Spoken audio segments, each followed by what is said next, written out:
প্রদর্শন পূর্বক তাদের সাথে যোগাযোগটা করবে। প্রতিবন্ধিতা এটাকে মাথায় রেখে কাউকে অবজ্ঞা করা, অবহেলা করা, এটা কিন্তু কোনোভাবেই করা যাবে না।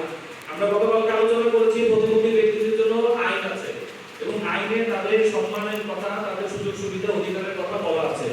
তাই আমরা শুধু প্রতিবন্ধী ব্যক্তি না, যে কোনো ব্যক্তিকে যখন আমরা কথা বলবো, তার সাথে যোগাযোগ করবো, অবশ্যই সম্মান প্রদর্শন করবো। এখানে ধরেন আমার অনেক সিনিয়র একজন আছেন যার সাথে আমার চাকরি আসা যাওয়া নির্ভর করে, তাকে দেখতে সম্মান করে কথা বলি।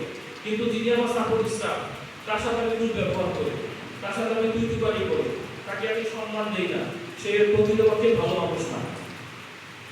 যে প্রকৃতপক্ষে ভালো মানুষ, সে সবার সাথে ভালো আচরণ করে, সম্মান প্রদর্শন করবো, ভালো আচরণ করে।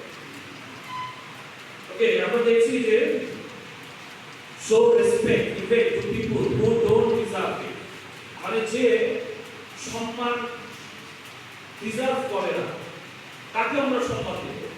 কারণ আমাদের ইসলাম ধর্মে বলে যে মানুষ হচ্ছে আশরাফুল মাখলুকাত।